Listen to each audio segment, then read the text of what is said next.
Now, stocks continue to do well, the stock market continues to go up. My portfolio year to date for the first 2 months is up 8.98%, and for the last 12 months of the year, it's up 39.54%. And over the last 5 years, from January 2019 to the end of February this year, 2024, the portfolio is up 166%. This is after going through the recession bear market crash of 2020 and another crash bear market in 2022. Now, some people will look at this and say, this is no big deal. If you had all into SMCR, you'd be up 200% in 2 months. Or if you had gone 100% into crypto, you could be up 200% in a week or maybe even a day. So why don't I get a lot more aggressive and go for much higher returns by going all in into high momentum stocks or using leverage or even going to crypto? Well, it's because after being in the markets for so many years, now over 30 years, I realized that the most important thing is not about getting the highest returns in the short term or during only good times, but is being able to stay in the game and to survive during the inevitable bad times. The reason I'm so conservative today is because in my career, I've seen so many people who are so brilliant in investing, so brilliant in trading, and they made so much money, huge returns when things went their way, when the market was in their favor. But inevitably, when the market went the other way, they lost everything. Fortunes were wiped out. And some of these people I know personally.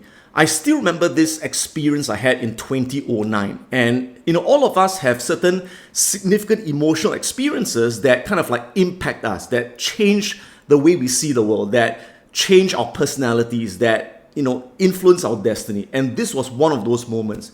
And I remember what happened was back in 2009, I was conducting my physical preview about my investing class. And during this preview, this gentleman came up to me. He was probably in his late 70s, early 80s, looked pretty old.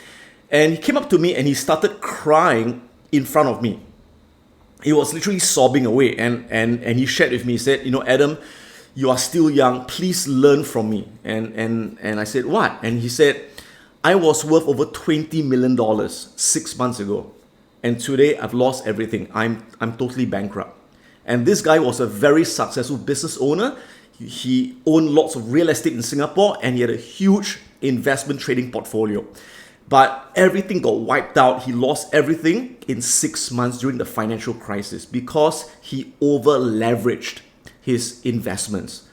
And that experience is what shaped my personality for years to come. And that's why to this day, I remember that old man. And that's why today I'm so conservative, because I said to myself, I don't want to be that guy who's in his 60s or 70s and I made everything and I lost everything because of one crisis, because of one event. All right.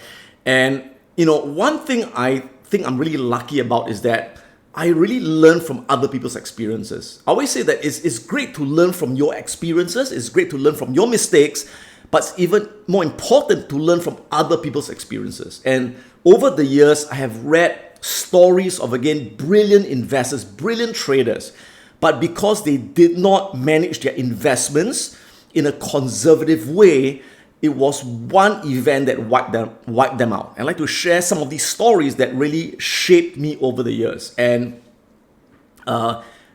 define the conservative approach that I use today. And at the end of my sharing, I'd like to share with you my rules for staying safe, for staying in the game, even when the worst of times come, which they will come eventually, inevitably. So the first lesson is from Bill Huang. Bill Huang was one of the top hedge fund managers and a fantastic trader. And he actually started his own family office to manage his own money, and it was called Archegos Capital Management. He started in 2013 with over $200 million that he made from his previous hedge fund where he worked. And he's a great trader, but the problem again was he was too aggressive, wanting to get very high returns, and he leveraged his account up to 5-fold. So what does that mean? That means for every $1 million that he had, he bought $5 million worth of stock. Now, if the stock goes up, your returns increase by 5 times more.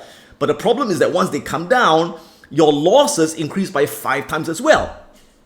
Now, so initially, of course, when the market went up, he did very well. In fact, his $200 million, he turned it into $35 billion at the peak in 8 years. But again, what's the problem? The problem was that it is not sustainable when you are over leveraging, when you are over focusing your investments. And he didn't really diversify. He went all in into just a few stocks. And in 2021, when those few stocks he bought collapsed and he couldn't pay, can you imagine his entire fortune that he made for years? He lost everything in 2 days. It was all gone. So cautionary tale is not how much you make in the short term, it's not how high the returns you are, but it's about staying in the game, staying alive when the bad times come. Another life lesson is from Jesse Livermore. And Jesse Livermore, as many of you would have heard, he's known as one of the greatest traders that ever lived. Now, he lived a long time ago, and he, again, was a great trader. You can have the best trading skills, the best technical skills, but again, if you are not conservative, if you're over-aggressive, everything you make will eventually be gone. The market will always take it back from you if you don't protect what you have earned. Now, Jesse Livermore was amazing. He started trading at 14 years old, but his first big win was at the age of 24. This was back in 1901, many years ago, and he turned $10,000 of his investments into $500,000. Now, back in 1901, that was a lot of money, right? But he's very famous because of some very big bets that he made. The first big bet was in 1907, he shorted the stock market. And there was what we call the panic of 1907. And during that one event, he made $1 million in 1 day. Now, $1 million in 1907 is equivalent to $100 million today. So again, very aggressive, huge returns. But then in 1908, the next year, 1 year after he made the $100 million, he lost everything and he went bankrupt because he listened to someone who told him he should buy cotton, and he went into something that he didn't really understand, which was trading cotton. That breaks one of the rules I'll talk about later on, which is to only invest and trade within your circle of competence, to only do what you understand. So the trouble was he went to something he didn't understand because he was influenced. He listened to a friend of his, and in 1 year he went bankrupt. But he didn't give up, right? He started trading in and built up his fortune again. And then 1915, he went bankrupt again, the second time. Didn't learn his lesson, right? And then he still didn't give up. He again went into the stock market, he borrowed money and stuff like that, pawned his wife's jewelry. And 1924 to 1925, he made $10 million trading wheat and corn, which he got to know very well. And then he had another big win. In 1929, during the Great Depression, he shorted the market again. He made $100 million, which in today's money would be $4 billion. So you would think, wow, this guy's an amazing guy, right? But guess what? In 1934, he lost his entire fortune again and filed for bankruptcy the third time. And then in 1940, he committed suicide by shooting himself. Once again, this reinforced the lesson in me that if you go for huge returns in the short term and you're very aggressive, yes, you can make a lot of money, but eventually, again, you're going to lose everything. You will always lose everything eventually if you are aggressive.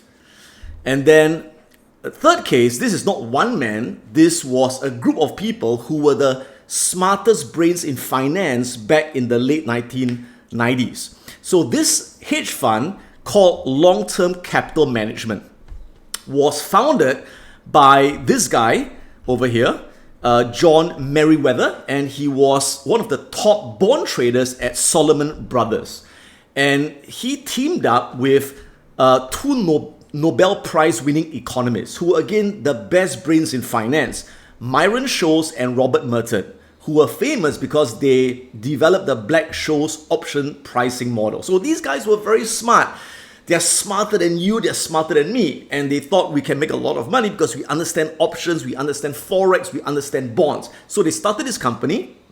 And again, what was the mistake? They were very aggressive. They went for huge returns. They used a lot of leverage. And initially, they did very well, right? Of course, you would do well at first, right? So when they started in 1994, right, in 1995, their first reporting year, they made 40% return in that year by trading bonds. And how do you get 40% by trading bonds? By using very high leverage. 1996, the next year, they made 40%. 1997, 17%. In their fifth year, 1998, you can see what happened. They went bust because of one event called the Russian financial crisis. And again, they were too over leveraged, and the entire thing just collapsed. And all their investors and themselves, they lost everything. One final lesson is from James Cordier. Now, James Cordier, he was a well-known options trader and options teacher. He wrote many books on options. And he started a fund where his investors put in money and he helped them to make money by trading options. But the trouble was that he was too aggressive, and he did something which I tell my students never ever to do, which is never sell options naked. Never sell call options naked, never sell put options naked. Now, I make a lot of money selling options as well. I sell options almost every day, but I never sell them naked. I always sell options when they are hedged against either covered calls or cash secured puts or credit spreads or debit spreads. But this guy, because he was very greedy, he wanted to make a lot of money. He thought, I'm very smart, I don't need to hedge. He traded options, shorted options naked. And sure, initially he made a lot of money, right? But it just took one time, and it was all over. So there was one time he went to short natural gas call options, thinking that natural gas won't go up that much, but natural gas went to the moon.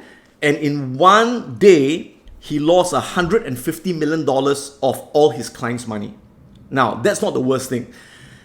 Not only did his clients lose all their money, which is $150 million, but the fund, if I'm not wrong, actually lost like over $200 million. So not only did the clients lose everything, but now they were being sued by the broker for another $50 million. So again, that's what happens when you don't respect risk. That's what happens when you over leverage. That's what happens when you break the rules. When people ask me, Adam, why are you so conservative? Why are you such a chicken shit? It's because I've seen what has happened to all these people. They lost everything eventually when they were too aggressive, when they did not manage their risk. And that's why my philosophy in investing and trading is not to get the highest returns in the short term, but it's to get the most sustainable returns over the long run. So before I invest in something, the first thing I think about is not how much I can make. No, I never think about how much I can make. The first thing I think about is how much can I lose, right? And if there's a chance I can lose, I'm not interested. I'm not interested if I know that there's a chance I can lose it. So I rather not make money if there's a chance of losing that money. Now, because of that, have I missed out on some stocks that went up a lot? Of course, but it's okay. Like again, SMCI, which I actually did a deep dive research, and I said that SMCI is something that I'm not comfortable investing in because of all these reasons, and I didn't dare to put my money in, but it still went up. Now, do I feel bad? I don't feel bad because it could have gone the other way, right? So same thing with whether it's crypto or Tesla or C or PayPal or GameStop, I didn't dare go in because to me, I didn't think about what if it went up. I thought, what if it went down, right? So I rather invest in stuff which I know I'm comfortable with, I know that it's safe, and if I get less returns, that's fine because I know that they are sustainable over the long run. And it's this conservative approach that has kept me alive and kept me in the game through all the past crises. And that's why today I'm still here despite going through the crash, the dot-com crash back in 2001 and going through the crash in 2008, 2009, the financial crisis that wiped a lot of people out. I know people who lost everything at the time. And I didn't lose everything. In fact, I made even more when the markets rebounded, although my portfolio did drop temporarily during that time. But because I was conservative, I didn't over leverage, I diversified, I stayed in the game. The key is always to be able to stay in the game, to survive the game during those inevitable crashes. Then a crash in 2016, a crash in 2018, and of course 2020. Recently, the pandemic crash. Again, I survived, and after it rebounded, I made even more. So I find that after every crash, my portfolio grows even higher because that crash allowed me to again build bigger positions in stocks that were undervalued. And of course, most recently, 2022, we had a crash that also wiped a lot of people out. I survived that, and now again, my portfolio is now hitting new highs. So what are the lessons to be able to stay in this game of investing and to really win over the long run? Lesson number one is when you are investing, do your best to avoid leverage. In other words, don't invest with borrowed money, whether you're borrowing from the broker or borrowing from the credit card or borrowing from the bank. No, only invest with money that you have. And not only that, only invest with money that you don't need to use in the short term. If you need the money in the short term, do not invest it. Keep it in cash. Because if you feel that I need the money and you invest that and the market goes down, you get very emotional and you may be forced to sell at the worst price.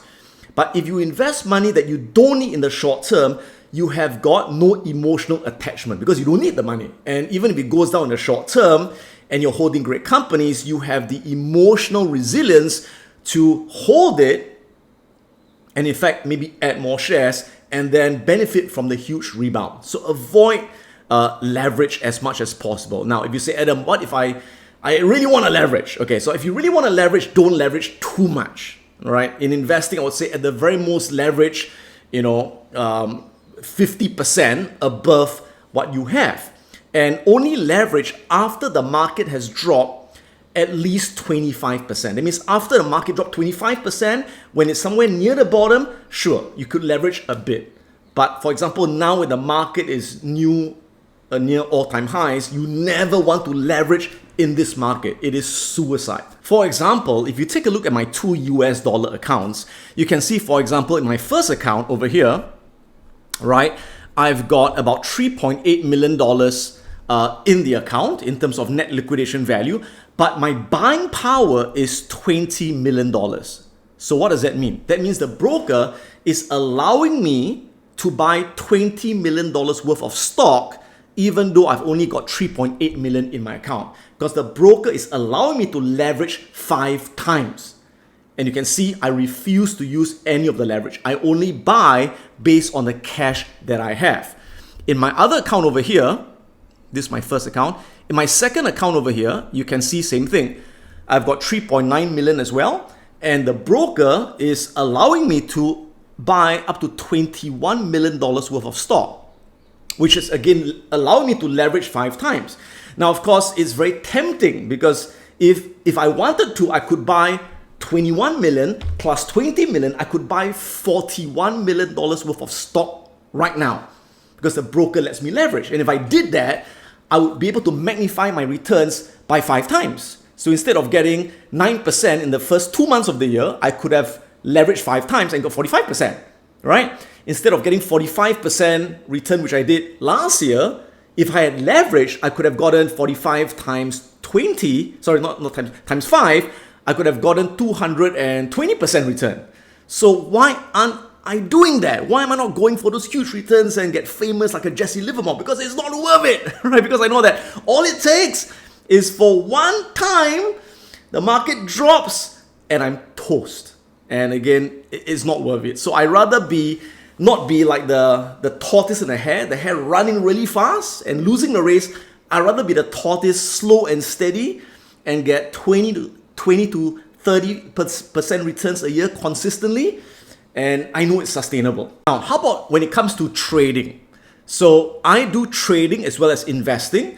The main difference is investing is for the long term. Trading is very short term. And yes, in trading, you can use leverage. I use leverage in trading as well, but I use leverage responsibly, which means you don't over leverage, you leverage within your perimeters. And that is something which I teach money management and position sizing in my stock trading courses.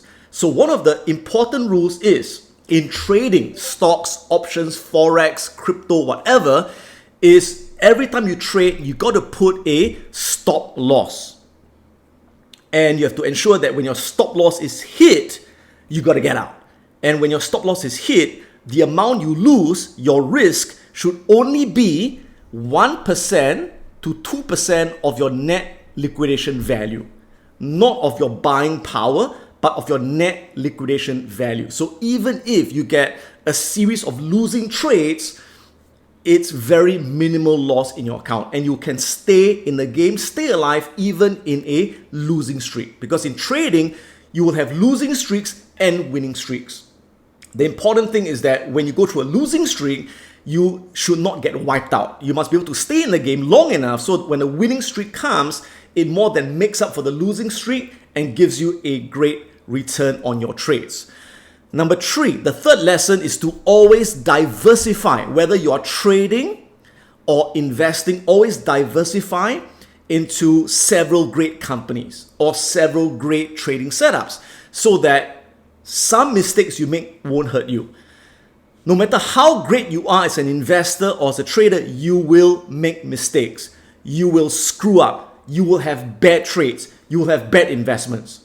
Like the last couple of years, my China stocks didn't work out. Well, at least not yet, but my China stocks like Alibaba, like Tencent, like Ping An Insurance, they're down 50%. I also made some bad investments that have not worked out so far, like in Disney, which I cut loss on that one. Estee Lauder, I'm still holding, and a few others, right? So, but despite all those mistakes I made, I'm still able to beat the market consistently because I diversify so that those mistakes don't damage my portfolio that much. And the winners like my Nvidia, my Meta, my Microsoft, my ServiceNow, my Mercado Libre, all the winners more than offset the losers so that I get a gain consistently. The fourth thing is to stay, and this is something very difficult for people to do because people tend to be attracted and seduced by shiny objects. They think, wow, everyone's making money in cotton, I go trade cotton. Everyone's making money in crypto, I go trade crypto. Everyone's making money in whatever, I trade whatever, right? And you tend to, and I find that the moment you start to get out of what you understand, that's when you get into trouble, all right? So we all have our different circles of competence. Now, you guys know that my circle of competence is in investing in US stocks, as well as selected Singapore stocks and trading options and stocks. That is my core competence, right? As long as I stick to that, I know I'll do very well. But if I attempt to trade or do something which I'm not familiar with, even though others make a lot of money, then I know I won't do well, all right? So again, a classic example, why is it I can do very well in stocks? Because when I buy a stock, I really understand the business inside out. So I've got 100% confidence in the business I'm buying, and I know the intrinsic value.